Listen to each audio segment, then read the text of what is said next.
There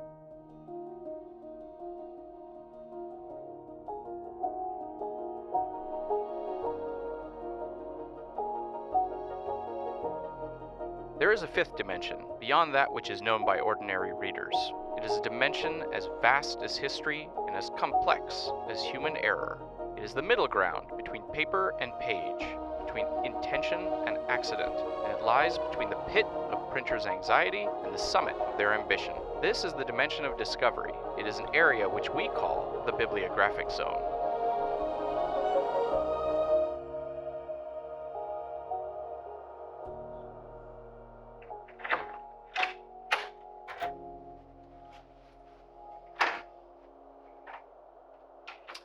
In our previous video, we talked about format. In this video, we will talk about gatherings.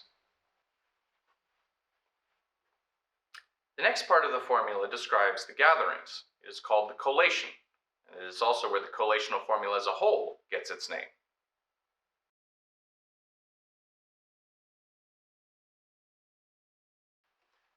For an example, we're going to turn to the Gesamtkatalog der Wiegenstoffe, an important bibliography of incunables.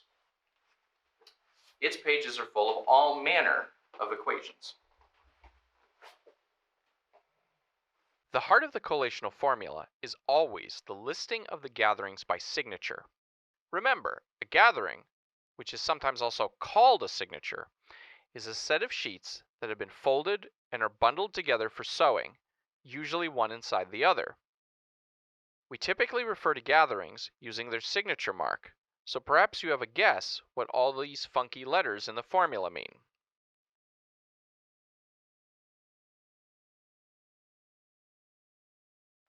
The bibliographer is listing the sequence of symbols used by the printer to mark the individual gatherings. In theory, the bibliographer could have listed them all individually, but in practice, if the printer was following the standard sequence, the 23-letter printer's alphabet, the bibliographer will just list the first and last in the sequence and link them with a dash. An example of this can be found in this Bible, published in 1650 by Plantin's Publishing House.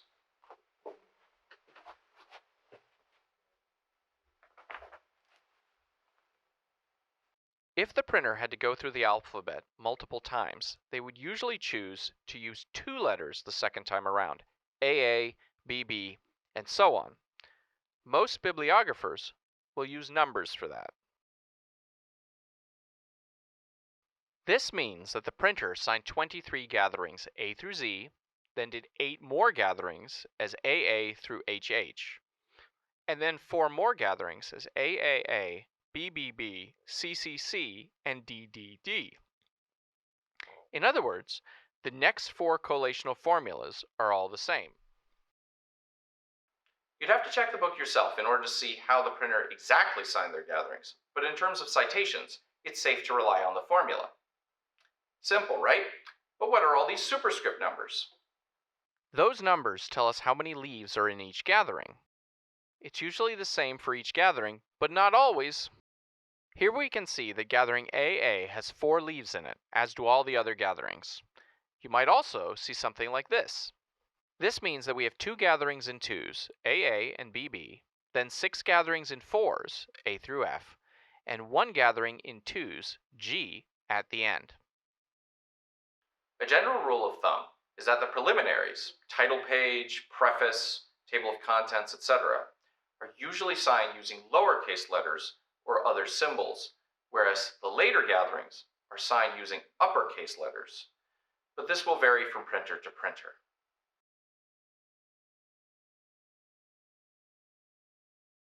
Sometimes, whether due to time constraints, needs specific to the project, or a general lack of moral fiber, a printer won't sign all of their gatherings. For instance, gathering A was unsigned, but then the printer signed the next gathering B. It's fairly clear what the printer meant, so the bibliographer has added the missing letter to the sequence and marked it in italics to make clear what has happened. The first gathering is often unsigned because it typically contains the title page, and you don't want to mess up the title page with an extra letter. If there is no logical way to add the gathering to the standing sequence, then bibliographers will use Greek letters to mark the addition. Which letter they use will depend on where we are in the book. For the preliminaries, they'll use the letter pi, and for the rest of the book, they'll use chi. In this horrible formula, we have an unsigned gathering at the start of the sequence, before the gathering lowercase a, and an unsigned gathering between gatherings F and G. The preliminary gathering can't be lowercase a because that gathering also exists, so the bibliographer has labeled it with pi. The same thing goes for the gathering between F and G, as there is no letter available, so the bibliographer used chi. An example of this can be found in this 1693 edition of Lactantius's De Mortibus Persecutorum.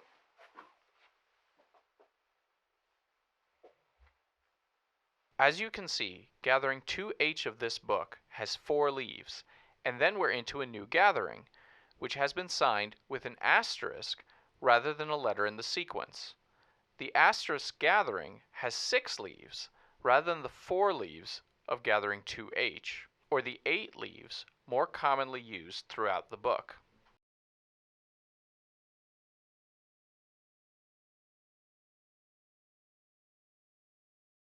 Sometimes, whether due to haste or inebriation, printers might reuse the same signature multiple times in sequence.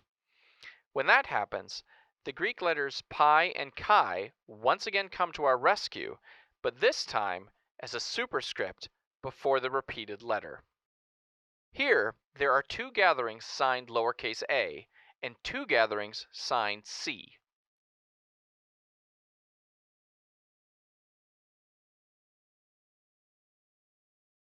An uncautious bibliographer may jump to conclusions about the format of a book based on the superscript numbers.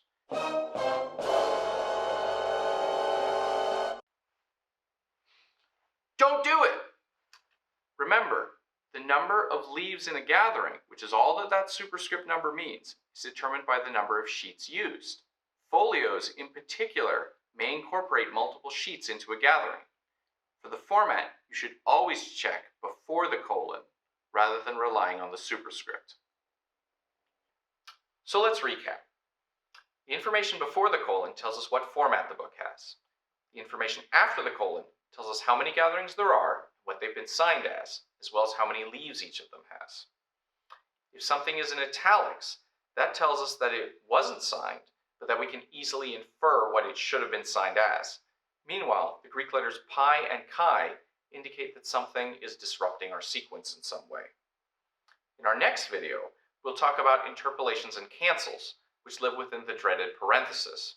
Until then, stay safe out there.